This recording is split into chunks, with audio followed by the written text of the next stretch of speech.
Amén. Bien. Hoy nos toca el libro más temido para los que teníamos que dar la clase, que es Salmos. Y es claramente el libro más extenso de la Biblia y tal vez más complicado de abordar, porque es distinto a todo lo que veníamos viendo, que era narrativa. Si bien empezamos ya con la literatura sapiencial, ¿verdad? Allí con Job. Esto es distinto, porque incluso Job parece contar una narración, una historia, pero el libro de los Salmos es bastante distinto. Aquellos que lo estuvieron leyendo, aquellos que ya lo conocen, imagino que todos más o menos conocen el libro de los Salmos, saben a lo que me refiero. Y me gustaría empezar con dos frases de dos autores muy buenos sobre el Antiguo Testamento. El primero, Jim Hamilton, que dice lo siguiente: el Salterio es muchas cosas. Es escritura divinamente inspirada, es arte, es una colección de canciones, es un libro. Esto no es una tontería, porque hace alusión a que no es simplemente una colección de obras literarias separadas, sino que tiene una unidad, y ya vamos a ver por qué. Contiene historia, oraciones, leyes, promesas, distintos géneros. Y dice, no hay otra obra de literatura igual. Es decir, en la literatura universal no existe otra obra como los Salmos, tan completa, tan abarcativa, con esa extensión, con esa belleza estilística y con todas las características que reúnen los Salmos, que, como vamos a ver, nos narran la historia de la redención completa. La siguiente. Esto lo dice Tremper Longman y me encantó esta frase, ni bien la leí. Dice, uno se siente como en casa en el Salterio. El Salterio, es decir, el libro de los Salmos, es una forma en la cual se le dice el Salterio. Uno se siente como en casa en el Salterio. ¿Y por qué creen? A ver, alguien se anima. ¿Por qué cree que uno, las personas, los seres humanos, los creyentes, nosotros nos sentimos como en casa, nos sentimos tan a gustos al leer los Salmos? Nos identificamos, excelente. Fíjense, normalmente cuando uno lee estados de WhatsApp que tienen un texto, no tengo la estadística concreta, no tengo ninguna certeza, pero tampoco dudas. El 99% de los casos que uno sube un texto a WhatsApp, a lo que sea, es un salmo. Porque nos sentimos identificados con los salmos, porque expresan los sentimientos más humanos, de dolor, de sufrimiento, de congoja, de alegría, de gratitud, de un montón de cosas. Bien, perdí todo ahora. Excelente. ¿Qué pasó? Bien, volvimos. Esto es en vivo, muchachos. Entonces, uno se siente como en casa en el Salterio. Realmente nos identifica como personas. Realmente podemos vernos reflejados en los sentimientos de los salmistas. La siguiente. Entonces, el libro de los Salmos, alguno pudiera creer que es simplemente, como decíamos, una colección de canciones, de himnos, y que se juntaron todos ahí sin ningún criterio en común. Bueno, es mucho más que eso, no es meramente un himnario del antiguo Israel. Es una obra literaria compleja, y ya van a ver que en su estructura es bastante compleja y está sumamente premeditada, pero también es una obra teológica completa. ¿Por qué? Porque, como les decía antes, abarca toda la historia de la redención. Si uno sabe cómo leer los salmos, si uno sabe entender las figuras que en los salmos hay, las tipologías que en los salmos hay. Bien, ¿cómo es esta tecnología? ¿Toco acá y listo? Excelente. Entonces, hoy nos vamos a ocupar más del aspecto literario, si se quiere. Y el domingo que viene nos vamos a ocupar, Rubén se va a ocupar, más del aspecto teológico, es decir, qué nos dice respecto a Dios, a nosotros, qué nos dice respecto a la historia de la redención, los salmos. Y hoy nos vamos a ocupar más en cuanto a su estructura, cómo está formado, cómo algunos tips tal vez para leerlo y sacarle mayor jugo y demás. En general solemos leer mal los salmos nosotros. Y lo pongo entre comillas porque no sé si hay una forma de leer mal la Biblia. El hecho de que la leamos ya es bastante positivo, pero solemos leer los salmos de manera aislada, sin entenderlos como un todo y sin ver la progresión que hay desde el primero hasta el último. Bueno, la idea es que recapacitemos en que los salmos tal vez debieran ser leídos como una obra entera y vamos a ver cómo se relacionan las distintas partes de esta obra. Aprieto y pasa, excelente. Siempre comenzamos hablando acerca del contexto histórico y es importante saber cuándo un libro se escribió para entender cuáles eran sus objetivos, a quiénes se dirigía y demás. Con Salmos esto es muy difícil, porque tenemos salmos que son realmente muy antiguos. Si vamos al Salmo 90, por ejemplo, Salmo 90, ayúdenme a buscar.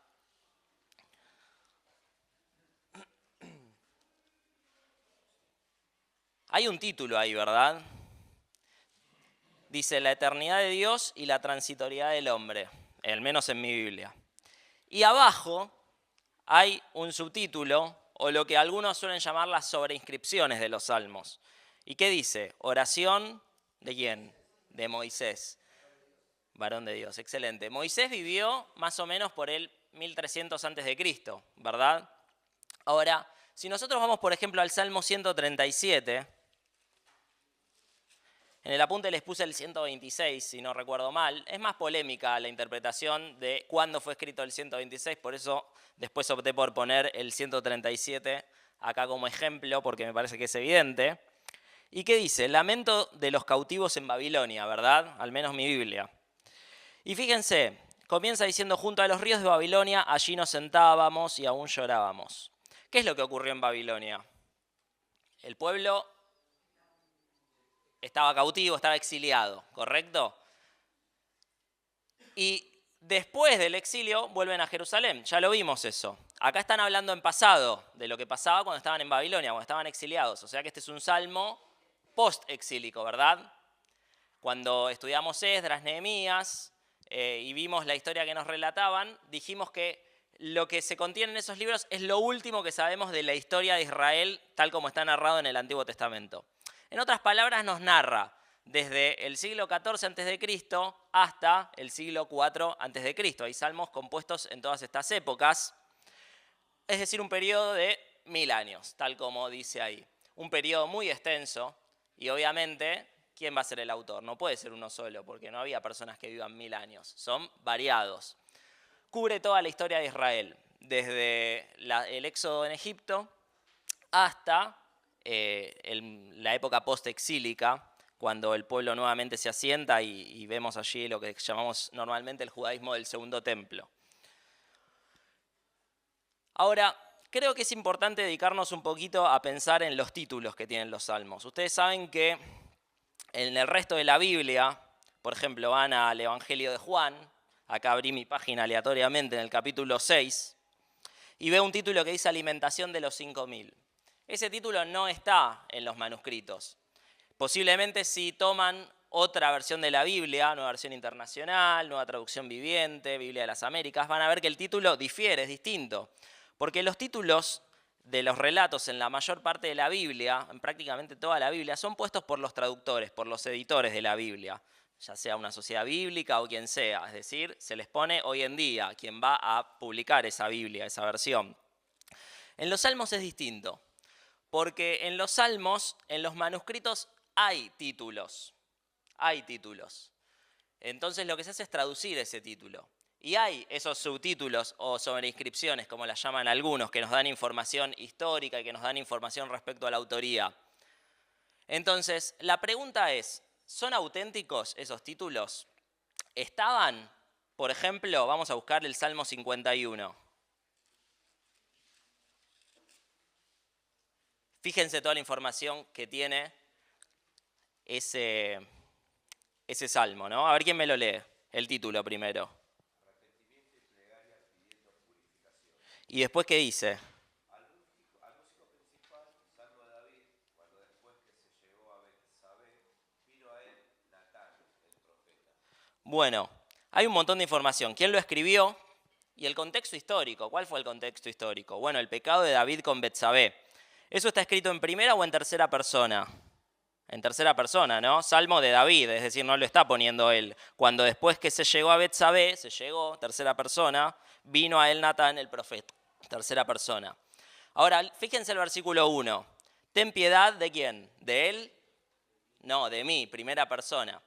Por lo tanto, es muy poco probable que David haya escrito ese título, esa sobrescripción a este salmo. Lo más probable es que después haya sido agregado en un proceso de edición de los salmos. David lo escribió más o menos por el año 1000, que es cuando él vivió y ejerció su reinado, y posiblemente los salmos fueron compilados en su forma definitiva, tal como nosotros la tenemos, en la época post-exílica, posiblemente en la época de Esdras. En un proceso de canonización, en un proceso inspirado y guiado por Dios, en el cual estos títulos fueron agregados. Entonces, ¿son originales? Es decir, del puño y letra del autor. No, están prácticamente todos los biblistas de acuerdo en esto. Ahora, ¿son confiables en cuanto a la información que nos presentan? La respuesta es sí, porque son tradiciones realmente muy antiguas. De hecho, no conocemos manuscritos del Antiguo Testamento que no tengan los títulos. No conocemos ni uno. Ahora, hasta hace 70 años atrás, hasta el año 1948, nosotros teníamos manuscritos hebreos que eran medievales. El Códice de Leningrado era el mejor, un libro, manuscrito, pero era del siglo IX, de nuestra época. Era bastante tardío teniendo en cuenta que muchas de estas cosas se escribieron casi un milenio antes de Cristo. Cuando en el 48 se encuentran los rollos del Mar Muerto, en Qumran, y ese es el rollo de los Salmos del Mar Muerto, se ve que los títulos estaban ahí escritos. Están los títulos también escritos en la Septuaginta, ustedes saben, la traducción griega, que también es del siglo II, parecido a este manuscrito. Uno podía pensar, bueno, tal vez cuando se tradujo al griego se pusieron títulos. No teníamos ningún testigo, ningún manuscrito hebreo que tuviera los títulos. Pero en los rollos del Mar Muerto, los manuscritos más antiguos que tenemos, algunos del siglo II, siglo I a.C., algunos del siglo I, es decir, de nuestra era, ya están los títulos. Entonces son tradiciones muy antiguas y podemos confiar en la información que nos brindan. Bueno, esto sintetiza lo que decíamos recién. No son originales, es decir, escritos por el autor, pero representan una tradición temprana y deben considerarse canónicos, deben considerarse parte del texto bíblico. Si yo voy a Juan 6 y leo Alimentación de los 5.000, ese título no lo tengo que considerar canónico. Ese título es puesto por los traductores. Los títulos de los salmos sí los tengo que considerar parte de la palabra de Dios inspirada. Y claramente son útiles para su interpretación, porque siempre nos va a ayudar. Nosotros leemos el Salmo 51, por ejemplo, y vemos en qué situación David escribe este salmo, y podemos entender más cabalmente el sentido del salmo de David pidiendo limpieza, pidiendo perdón, pidiendo ser restaurado después de haber pecado. Y en cierta forma podemos apropiarnos el salmo para situaciones similares a la cual estaba viviendo David, pero en nuestras vidas. ¿Quién es el autor? Dijimos, son varios los autores y desde luego el que más salmos escribió fue David. David escribió 73 salmos, al menos 73 que nosotros sepamos. Después está Asaf, un músico del templo, 12 salmos. Hijos de Coré, que no son necesariamente hijos biológicos de Coré. Coré era un levita que aparece allí en el Pentateuco rebelándose contra Moisés y Aarón, sino que tal vez se refiera a sus descendientes, que por lo que leemos en algunas partes, en Crónicas, en Reyes, también eran músicos en el templo. Salomón, sabemos que escribió, se le atribuyen en los títulos 2 salmos. Moisés, Emán y Etán, se les atribuye un salmo a cada uno. Y después hay 49 salmos que son anónimos. Si sumáramos todo eso, nos va a dar...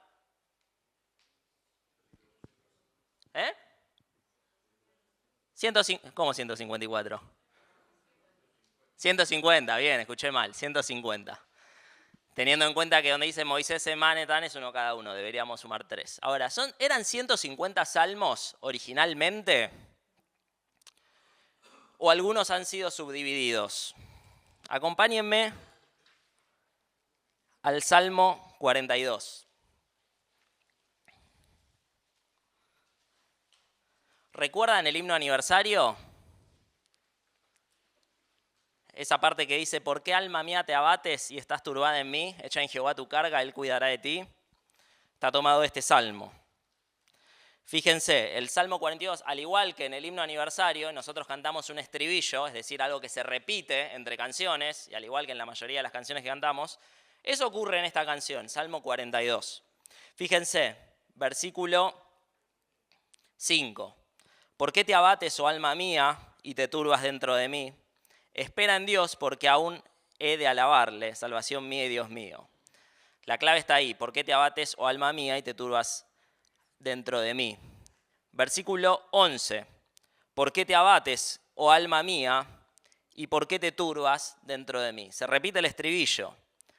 Ahora, ¿qué pasa? Vamos al capítulo 43, versículo 5, y dice, ¿por qué te abates, oh alma mía, y por qué te turbas dentro de mí? Mismo estribillo. Seguramente esto era una sola canción y por alguna razón en la edición final fue dividido. Y así puede ser que haya algunos otros casos. Entonces, simplemente dato de color, ¿eran 150 originalmente? Posiblemente no. Posiblemente quedaron 150 en el proceso de edición final. Un proceso de edición también que podríamos denominar canónico, porque ocurrió en la antigüedad, en esa época posexílica, cuando los salmos tomaron su forma final. Ahora vamos a pensar un poquito en la estructura. Ustedes saben que el libro de los salmos está dividido, ¿verdad? ¿Cómo está dividido el libro de los salmos? O sea, está dividido en 150 salmos, ok. ¿Y esos 150 salmos cómo están agrupados? En 5 libros. 5 libros, ¿verdad? Por ejemplo, Salmo 42, fácil, lo tenían ahí la página. ¿Qué arranca diciendo el Salmo 42?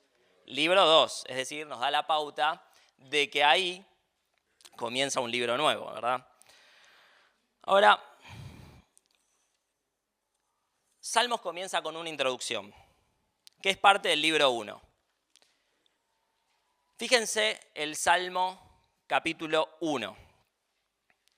Dice, bienaventurado el varón que no anduvo en consejo de malos, ni estuvo en camino de pecadores, ni en silla de escarnecedores se ha sentado, sino que en la ley de Jehová está su delicia, y en su ley medita de día y de noche.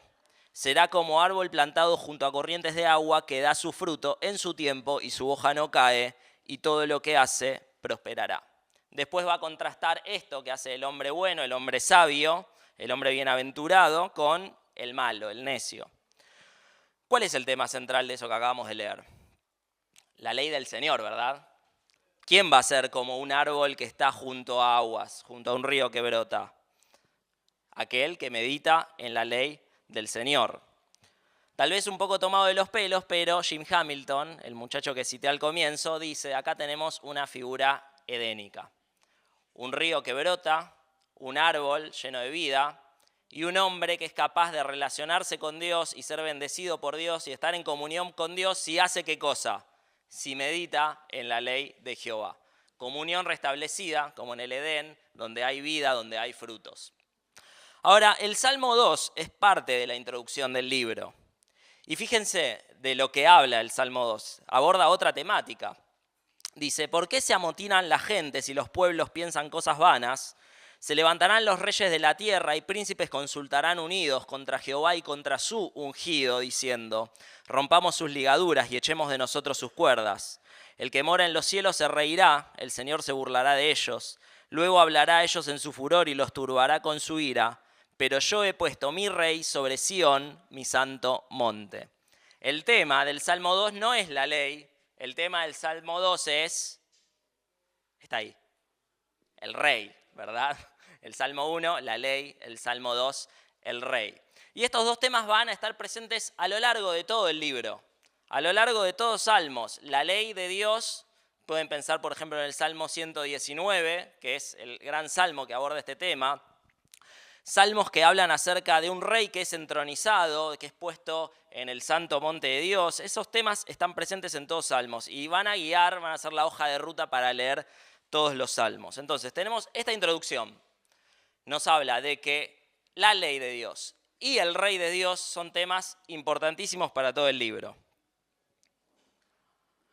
Después va a comenzar el libro 1 y el libro 1 son salmos exclusivamente de David, al igual que el libro 2. Y el libro 1 nos va a hablar fundamentalmente acerca del sufrimiento de David. Y allí vamos a encontrar muchos salmos durante esa etapa difícil en la vida de David, en la cual él era perseguido por Saúl, por ejemplo. Fíjense algo que quiero que noten, capítulo 41, que es donde termina el libro 1. Hay una frasecita que quiero que se queden en la memoria, 41:13. Dice, bendito sea Jehová, el Dios de Israel, por los siglos de los siglos. Amén y amén. Bendito sea Jehová, el Dios de Israel, por los siglos de los siglos. Amén y amén. Entonces el libro 1 nos va a hablar acerca del sufrimiento de David. Y no voy a abundar mucho en el contenido en sí de estos libros porque va a ser el gran tema de Rubén y cómo nos apunta al rey los Salmos el domingo que viene, así que no quiero robarle nada. El libro 2 nos va a hablar acerca del reinado de David. Podemos leer como ejemplo el último de los Salmos, el 72, y ahí les aclaro, en el apunte puse que el libro 2 va del 12 al 72, va del 42 al 72, fue ahí un pequeño error de tipeo. Fíjense el salmo con el cual termina el libro 2. Dice el título, El reino de un rey justo. Oh Dios, da tus juicios al rey y tu justicia al hijo del rey. Él juzgará a tu pueblo con justicia y a tus afligidos con juicio. Los montes llevarán paz al pueblo y los collados justicia. Juzgará a los afligidos del pueblo. Salvará a los hijos del menesteroso y aplastará al opresor. Te temerán mientras duren el sol y la luna, de generación en generación descenderá como la lluvia sobre la hierba cortada, como el rocío que destila sobre la tierra, florecerá en sus días justicia y muchedumbre de paz hasta que no haya luna. Y fíjate cómo termina el versículo 19. Bendito su nombre, glorioso para siempre, y toda la tierra sea llena de su gloria. ¿No les parece que se asemeja bastante a lo que leímos en el capítulo 41, 13? Bendito sea Jehová, el Dios de Israel, por los siglos de los siglos. Acá dice, bendito su nombre glorioso para siempre. Es decir, el libro 1 termina con una doxología, con una alabanza a Dios. El libro 2, que termina en el 72, termina con una alabanza a Dios. El énfasis del capítulo 72 fue ese reinado eterno, mesiánico, si se quieren, se retoma acá la idea de la promesa del pacto con David, de un rey sempiterno, de un rey que va a reinar siempre sobre toda la tierra. Después viene el libro 3.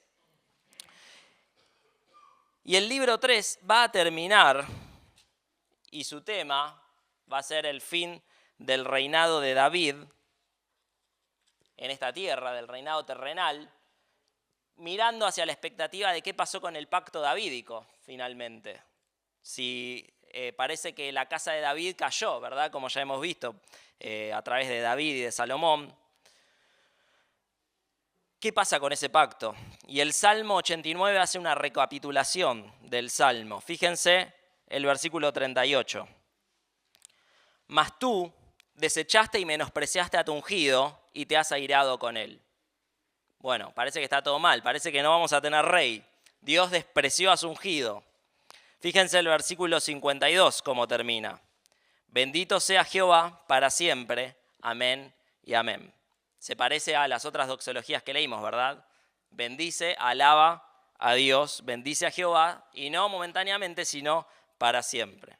Entonces, el libro 3 aborda la cuestión del reinado de David, del fin del reinado de David, de la caída de la casa de David, aunque esto tal vez no lo veamos siempre explícitamente en todos los salmos, y termina nuevamente con una doxología. Libro 4. El libro 4 me gusta cómo está diagramado y cómo está pensado. Fíjense, el Salmo 90, dijimos, comienza con un salmo de Moisés, ¿verdad? Antes lo leímos, Salmo de Moisés. Y va a terminar en el Salmo 106, con un salmo que no nos dice de quién es, pero que si lo leemos está lleno de escenas mosaicas que nos rememoran al Éxodo, que nos rememoran a la pecaminosidad del pueblo con el becerro allí a los pies del Sinaí. Entonces, está encuadrado en esta idea mosaica, ¿no? Y ustedes recuerdan cuando el pecado del pueblo, reformulo la frase, cuando el pueblo pecó, allí con el becerro de oro, ¿qué hizo Moisés ante Dios? Bueno, intercedió ante Dios, ¿verdad? Intercedió ante Dios por el pueblo. Si no querés perdonar a estos, perdónalos y quítame el libro que has escrito, le dice Moisés a Dios, palabras más, palabras menos. Es decir, yo quiero ponerme en lugar de este pueblo para que ellos sean salvados en lugar mío. Moisés intercede por el pueblo, Moisés intercede por el pacto. Y acá vemos en este libro fundamentalmente una intercesión por el pacto davídico, por ese pacto a través del cual Dios reinaría eternamente sobre el trono de David. Fíjense, por ejemplo, los versículos 4 y 47 del Salmo 106. El 4 dice: acuérdate de mí, oh Jehová, según tu benevolencia para con tu pueblo. Visítame con tu salvación. Ahí lo que vemos es una intercesión. Y el versículo 47: sálvanos, Jehová, Dios nuestro, y recógenos de entre las naciones, para que alabemos tu santo nombre, para que nos gloriemos en tus alabanzas. Nuevamente, una intercesión. El 90:13, se los leo, por ejemplo, que es el salmo con el cual comienza el libro: vuélvete, oh Jehová, ¿hasta cuándo? Y aplácate para con tus siervos. Nuevamente, una intercesión. Por lo tanto, el libro 4 es la gran intercesión por el pacto. Y llegamos al libro 5. Y el libro 5 nos narra la consumación de ese reino. Hay temáticas muy marcadas en todos los salmos de este libro, o en la gran mayoría, que son el templo y el monte Sión. Ustedes saben que el monte Sión, aquel monte donde está emplazado el templo, tiene un gran valor simbólico, un gran valor escatológico. Es allí el lugar desde el cual Dios finalmente reinaría eternamente, el Mesías ungido, el rey, reinaría eternamente. Y entre los capítulos 120, Salmo 120 y Salmo 134 nos vamos a encontrar con una serie de salmos que se llaman salmos de ascenso o de peregrinación. Son salmos que el pueblo cantaba cuando peregrinaba hacia las fiestas en el templo. Ustedes saben, el pueblo estaba desperdigado por la tierra, pero asistía al templo al menos una vez al año para determinadas fiestas, la Pascua y demás. Vemos que Jesús lo hacía en sus épocas. Y durante ese peregrinaje iban recitando y cantando estos salmos de ascenso, que tienen un énfasis muy marcado en la idea del templo. Y la idea del templo es claramente escatológica. Dios habitando finalmente en medio de su pueblo, entre su pueblo y en comunión y en santidad con su pueblo. Por lo tanto, el libro 5 va a terminar no ya con una doxología de un versículo como los otros libros, como el 1, 2, 3 y 4, sino con una doxología formada por 5 salmos que empiezan en el Salmo 146. Y fíjense, el Salmo 146, versículo 1. Alaba, oh alma mía, a Jehová, alabaré a Jehová en mi vida, cantaré salmos a mi Dios mientras viva. El 147, alabad allá, porque es bueno cantar salmos a nuestro Dios. Salmo 148:1, alabad a Jehová desde los cielos, alabadle en las alturas. 149, cantad a Jehová cántico nuevo, su alabanza sea en la congregación de los santos. Y finalmente, Salmo 150, alabad a Dios en su santuario. El carácter escatológico del templo, ¿recuerdan? Alabad a Dios en su santuario, que cuando venga la consumación del reino, ¿cuál va a ser el santuario de Dios? Sí, lo sabes, decilo. Sí. La creación entera, el santuario, el templo cósmico. Alabadle en la magnificencia de su firmamento, alabadle por sus proezas, alabadle conforme a la muchedumbre de su grandeza, alabadle a son de bocina, alabadle con salterio y arpa, alabadle con pandero y danza, alabadle con cuerdas y flautas, alabadle con címbalos resonantes, alabadle con címbalos de júbilo. Todo lo que respira, alabe allá a Jehová. Aleluya. Aleluya significa alabar allá, alabar a Jehová, ¿verdad? Ahora fíjense, todo lo que respira, alabe allá. Vaya si no es una imagen escatológica de la consumación del reino de Dios. Toda la creación entera alabando a Dios. Empieza el Salmo 1 con una figura edénica, termina con la consumación del nuevo Edén, del nuevo reino de Dios. Por lo tanto, esa es más o menos la estructura de Salmos. Y me gustaría que veamos algunas cositas rápidas acerca de algunos recursos de la poesía hebrea que están muy presentes en los salmos y que quizás sabiéndolas podemos prestarles más atención al leer los salmos. En primer lugar, la poesía hebrea es bastante distinta al español o otros idiomas modernos. Normalmente nuestra poesía se basa en la rima, en la métrica, es decir, una cierta cantidad de sílabas por verso y demás, pero en la hebrea no es así. En la hebrea no hay métrica, no hay rítmica. Se basa fundamentalmente en los paralelismos, y ahora vamos a ver bien qué es un paralelismo. y está pensada fundamentalmente para que pueda ser fácilmente recordada, es decir, para la memorización. Uno podía recordar salmos enteros en la antigüedad mucho más fácilmente en el idioma original de lo que nosotros podríamos tal vez en nuestra lengua, porque estaban compuestos precisamente para la lengua hebrea. Entonces vamos a ver 4 recursos que usan los salmistas habitualmente. Y el primero de ellos es el paralelismo, tal vez el más común de todos y el más simple de todos. La idea de un paralelismo, ¿qué es un paralelismo? Bueno, es una repetición de una idea. Y lo que hace al repetir una idea es enfatizar el mensaje que esa idea está transmitiendo. Y fundamentalmente hay 3 tipos de paralelismo, y vamos a ver 2 nada más, el sinónimo y el antitético. El sinónimo, vamos a tener 2 versos, en el cual el segundo va a ser sinónimo, es decir, va a significar lo mismo que el primero. ¿Se entiende eso? Entonces expresa el segundo verso lo mismo que el primero con distintas palabras para ampliar esa idea, para enfatizar esa idea. Después va a estar el antitético. ¿Qué es una antítesis? 2 cosas que están opuestas, ¿verdad? Entonces vamos a tener el verso primero, va a decir una cosa, y el verso segundo va a mostrar el contraste con esa primera cosa. Ahora vamos a ver ejemplos. Y el sintético básicamente lo que hace es resumir la idea, el segundo, la idea del primero. Es menos habitual, así que no lo vamos a ver. Fíjense, un paralelismo sinónimo. Salmo 122. Libra mi alma, oh Jehová, del labio mentiroso. Y después dice más o menos lo mismo con distintas palabras. Y de la lengua fraudulenta. Labio, lengua, cosas que están en la boca que pueden estar relacionadas con el habla. Mentiroso, fraudulento, básicamente es lo mismo con distintas palabras. Fíjense un paralelismo antitético, es decir, que se contrastan 2 ideas. Salmo 100, no, este no es el 122, no puse la cita, pero bueno, después se las paso. Porque tú salvarás al pueblo afligido y humillarás los ojos altivos. Salvarás al pueblo afligido y humillarás los ojos altivos. Entonces, hay una diferencia, ¿no? Salvar y humillar son ideas contrastantes. Y afligido, pueblo afligido con aquellos que están altivos, es decir, el que está afligido con el que está altivo, orgulloso, ¿verdad? Altanero, bueno, son ideas contrastantes. Entonces, hay un contraste. Mi preferido, y el siempre tan bien ponderado quiasmo.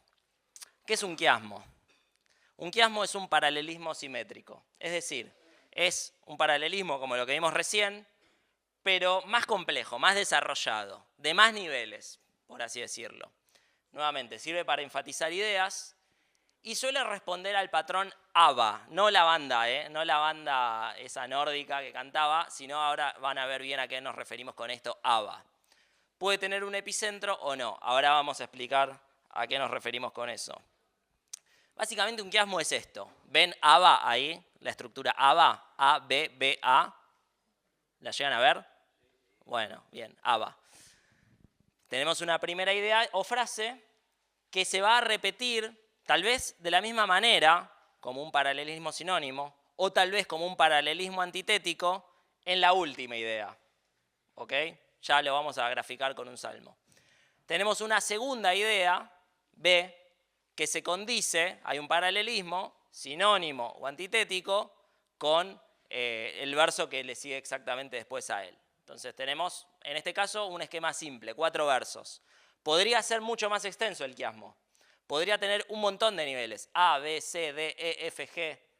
Hay muchos salmos que están estructurados, por ejemplo, del 15 al 24, en forma de quiasmo. Los salmos enteros. No los versículos, sino la temática de los salmos. Una temática que en el primero se retoma en el último, una temática que en el segundo se retoma en el anteúltimo, y así. Era muy habitual esto en la literatura hebrea, sumamente habitual. En el Nuevo Testamento también se ve, en las cartas de Pablo se ve constantemente, Corintios está escrito en forma de quiasmo.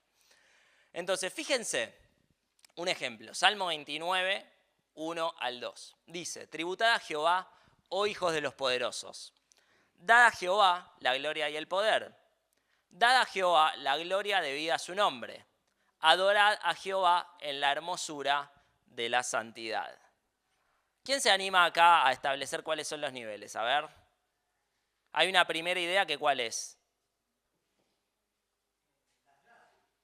¿Cómo? No entendí, pero bueno.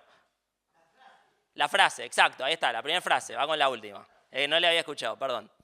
La primera frase, tributad a Jehová, o hijos de los poderosos, básicamente es similar, un paralelismo sinónimo, expresado con otras palabras, con la última, adorad a Jehová en la hermosura de su santidad. Es un llamado a adorar a Dios, ¿verdad? Tributo, adoración.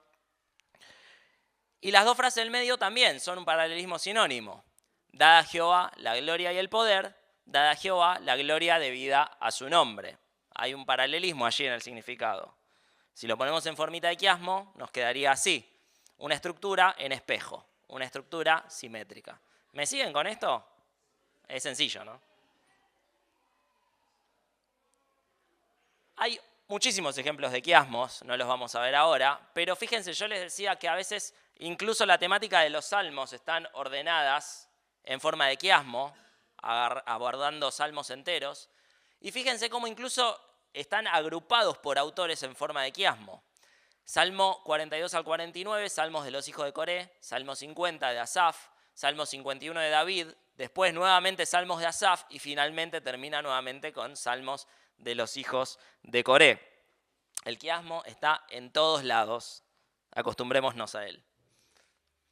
Hay otro tipo de recurso que utilizan los salmistas y es el acróstico. Este les suena seguramente. ¿Qué es un acróstico? ¿Quién me define un acróstico? Uno con cada letra. A ver, sí.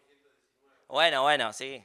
Está bien, pero un acróstico es, por ejemplo, cuando de una palabra sacamos de cada letra un concepto o palabra distinta, ¿verdad? O una frase, lo que sea. Bueno, se usa mucho en los salmos, como por ejemplo el Salmo 119 que pueden buscar,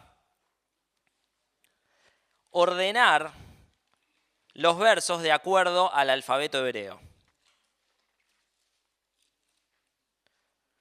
Entonces ahí ustedes van a ver en sus Biblias, por ejemplo, que van a tener Aleph, Bet, Gimel, Dalet y todas las palabras del alfabeto hebreo como títulos.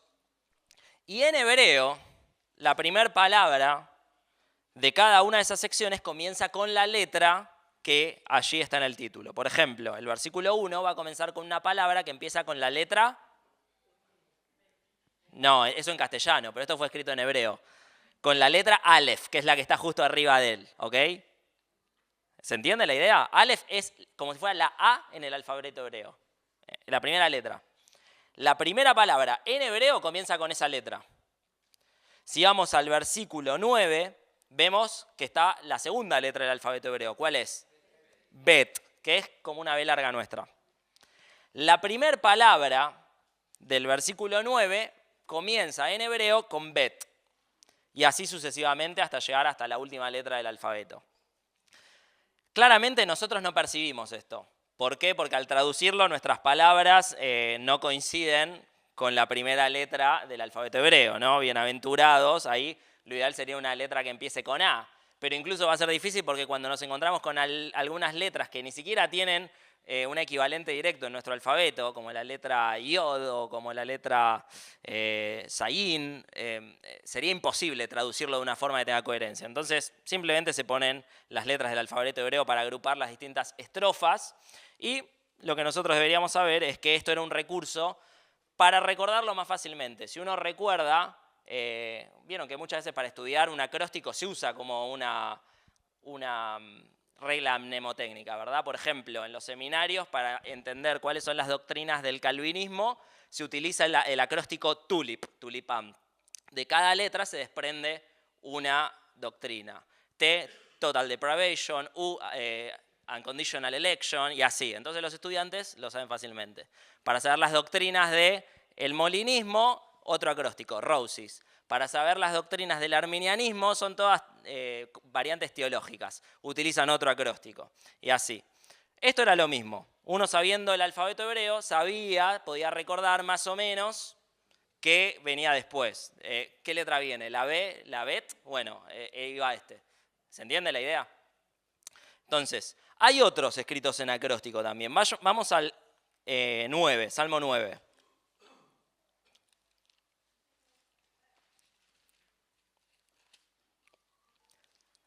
¿Todos tienen Reina Valera? ¿Alguien tiene nueva versión internacional? No lo sé. ¿Lamentaciones, todo el libro de Lamentaciones en acróstico? Puede ser. No me toca a mí darlo, creo, este año. Así que a vos te toca bien, por eso lo habrás estudiado. NTV. ¿El Salmo 9 tiene letras hacia el comienzo? No me fijé en la NTV. Yo normalmente leo más la NBI. Nadie tiene NBI. Bien. ¿Les dije que es la mejor Biblia que existe? No, mentira. 9. Sí. Comienza con letras, ¿verdad? Bueno, en la Reina Valera no. Ahora fíjate el 10.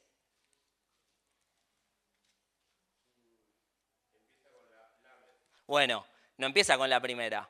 Porque el 9 y el 10, evidentemente, eran un solo salmo que seguían un acróstico del alfabeto que después, en el momento de la edición final de Salmos, por alguna razón se dividió.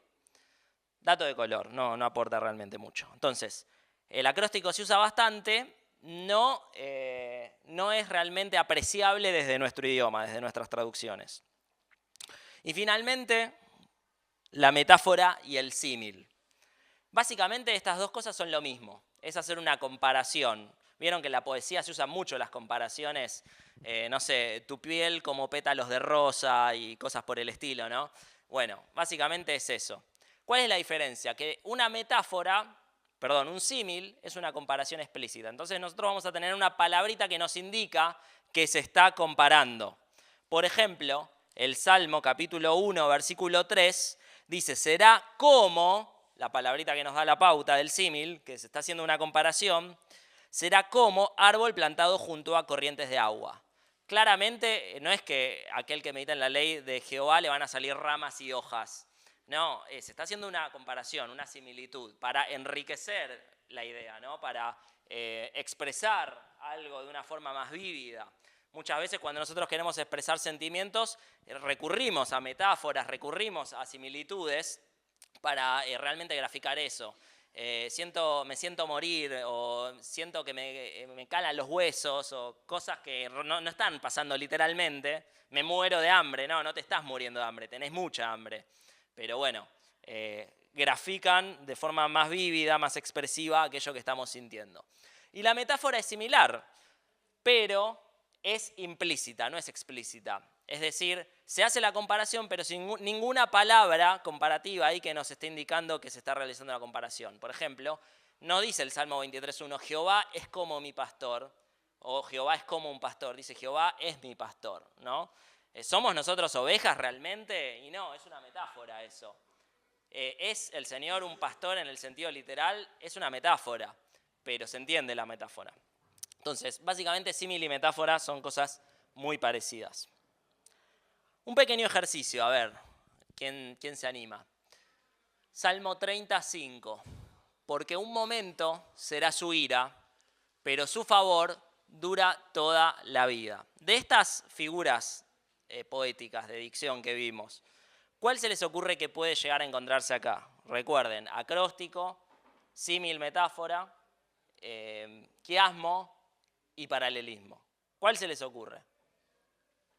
Porque en un momento será su ira, pero su favor dura toda la vida. Podemos buscar palabras que sean sinónimas o palabras que se contrasten.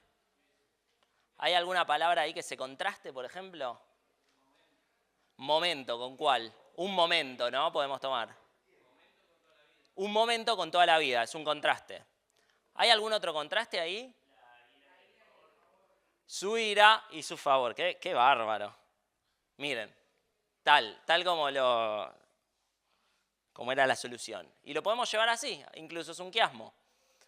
Un momento, su ira, su favor, otro nivel, y toda la vida, que es una idea que se condice con la primera, pero trayendo un contraste. Entonces ahí tenemos un quiasmito sencillo, clásico, fácil para el lector, que todos podemos percibir. Bueno, después cuando sigan leyendo los salmos pueden buscar sus propias figuras de dicción. Y finalmente vamos a terminar hablando un poquito y rápidamente acerca de los tipos de salmos. Hay muchos tipos de salmos distintos en el libro de Salmos. En primer lugar, salmos de alabanza. El nombre salmos originalmente, Tehilim, en hebreo, significa alabanzas, canciones de alabanza. Y los salmos de alabanza lo que hacen es expresar la grandeza de Dios, es evidente eso. Salmo 8.1, por ejemplo. Oh Jehová, Señor nuestro, cuán glorioso es tu nombre en toda la tierra. Salmos como este hay a montones en el libro de los Salmos. Salmos que alaban a Dios fundamentalmente por lo que Él es. Ahora, después nos encontramos con los salmos de acción de gracias, que alaban a Dios por algo específico que Él hizo. Por ejemplo, me libró de mis enemigos. Expresan gratitud a Dios por algo que Él hizo. Fíjense el Salmo 31. Te glorificaré, oh Jehová, porque, y ahí está diciendo la razón por la cual está agradeciendo, glorificando, alabando a Dios, me has exaltado y no permitiste que mis enemigos se alegraran de mí. Entonces, es similar al de alabanza, cambia la causa por la cual ese salmo es compuesto o entonado. Salmos de lamento, la mayoría, la gran mayoría de los salmos del libro de los Salmos son salmos de lamento, que expresan sentimientos de dolor, sentimientos de angustia, sentimientos de congoja, sentimientos de necesidad de Dios para suplir esos problemas que el salmista está atravesando. Entonces expresan un clamor a Dios en medio del sufrimiento y tenemos como ejemplo el Salmo 13, versículos 1 al 2. ¿Hasta cuándo, Jehová? ¿Me olvidarás para siempre? ¿Hasta cuándo esconderás tu rostro de mí? ¿Hasta cuándo pondré consejos en mi alma, con tristezas en mi corazón cada día? Entonces el salmista se está lamentando y está añorando y buscando el consuelo de Dios. Salmos imprecatorios, estos son los más difíciles y son tal vez como un subgénero de los salmos de lamento. Y el Salmo 137, que leímos antes, que hablaba acerca de lo que ocurría cuando el pueblo estaba exiliado en Babilonia, culmina con esta frase. Hija de Babilonia, la desolada, bienaventurado el que te diere el pago de lo que tú nos hiciste. ¿Qué está buscando ahí? Venganza, ¿no? Exacto. Dichoso, fíjense esto, el que tomare y estrellare tus niños contra la peña. Estaba enojado. Hay varios de estos salmos imprecatorios. Y lo que expresa el salmista es el deseo de que Dios castigue el pecado. El deseo de que el malvado sea castigado para la gloria de Dios. Y nos guste o no, la Biblia enseña esto. Enseña que Dios va a ser glorificado, su santidad es exaltada cuando se hace justicia con el malvado. Y el salmista está orando por eso. La pregunta que les dejo para meditar es, ¿deberíamos nosotros orar salmos imprecatorios? ¿Deberíamos orar nosotros dejándole a Dios la venganza y que sea Él quien se glorifique mediante el castigo de los malos? Lo piensan en su casa. Salmos de confianza. Obviamente expresan fe y seguridad en Dios. Y el Salmo 23 es un ejemplo de eso. Jehová es mi pastor, nada me faltará. Me gusta cómo lo traducen las versiones modernas. Jehová es mi pastor, nada me falta. Es posible esa traducción, claramente, porque en hebreo hay solamente dos tiempos verbales. Uno para las cosas que ya están completas y otro para las cosas que están transcurriendo o que van a transcurrir. Es decir, el presente o el futuro. Se usa exactamente al mismo tiempo. La traducción va a variar dependiendo del contexto. Entonces, ambas traducciones son posibles. Nada me faltará o nada me falta incluso. Salmos mesiánicos claramente contienen profecías sobre el Mesías esperado, que estaba muy presente en el imaginario de los israelitas. Ellos esperaban, estaban expectantes de ese rey, ese Mesías prometido, ya desde Génesis capítulo 3, versículo 15, y luego ratificado, por ejemplo, en el Salmo con David, ese Mesías que iba a reinar eternamente. Y el Salmo 45.2 dice, eres el más hermoso de los hijos de los hombres. La gracia se derramó en tus labios. Tal vez hay mujeres que le dedican esto a los maridos, no sé. Bueno, esto es un salmo mesiánico, señoras. Este es un salmo que habla acerca de la hermosura de ese rey, de la hermosura de ese Mesías. La gracia se derramó en tus labios, por tanto, Dios te ha bendecido para siempre. Y dentro de los salmos mesiánicos hay algunos que son salmos reales o salmos de realeza, que tienen una temática más específica acerca de el carácter regio de ese Mesías, ¿no? Contienen profecías sobre el Mesías esperado, pero en su entronización. Por ejemplo, el Salmo 72. Oh Dios, da tus juicios al rey y tu justicia al hijo del rey. Él juzgará a tu pueblo con justicia y a los afligidos con juicio. El rey justo que era esperado y iba a ser entronizado cuando el pacto davídico finalmente se culminara y se completara, se consumara. Y finalmente, salmos de sabiduría. Los salmos son parte de la literatura sapiencial, la literatura acerca de la sabiduría.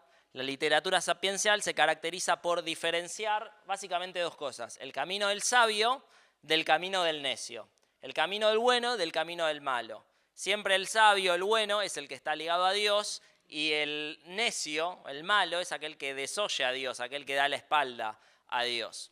Entonces, como toda la literatura sapiencial, los salmos de sabiduría van a hacer ese contraste entre el bueno y el malo. El Salmo 1, que nos llamaba a meditar en la ley de Dios, lo podríamos considerar como un salmo sapiencial, porque se plantea básicamente ese contraste. Y en el Salmo 37 vamos a ver, por ejemplo, confía en Jehová y haz el bien, y habitarás en la tierra, y te apacentarás de la verdad. Deleítate a sí mismo en Jehová, y Él te concederá las peticiones de tu corazón. Vamos a ver que hay promesas en los salmos de sabiduría. Terminamos entonces. 3 conclusiones respecto de los salmos, y el domingo que viene vamos a ver la parte divertida de los salmos, la parte de cómo nos muestran la redención, ¿verdad? Y eso lo va a dar Rubén. Pero creo que hay 3 cosas que podemos meditar acerca de los salmos. Y es que, en primer lugar, Dios ama la poesía y nosotros también deberíamos. Me refiero a la poesía canónica, a la poesía inspirada, aunque también nos podría llegar a gustar la secular. Vemos que en los libros poéticos, que son una gran fracción del Antiguo Testamento, Dios habla por medio de la poesía, utiliza ese recurso y hay un mensaje en ella. Y debiéramos nosotros interiorizarnos en ella, estudiarla, aprenderla, predicarla y también, ¿por qué no?, vivirla. En segundo lugar, los salmos nos enseñan a hablar con Dios. Los salmos vemos personas como nosotros, con nuestras falencias, con nuestro pecado, con nuestras dificultades, con nuestros dolores, con nuestras batallas, que se dirigen hacia Dios. Se dirigen pidiéndole consuelo, se dirigen pidiéndole victoria sobre sus enemigos, se dirigen a Dios pidiéndole que esté con ellos, que también en agradecimiento hacia Dios por los bienes recibidos.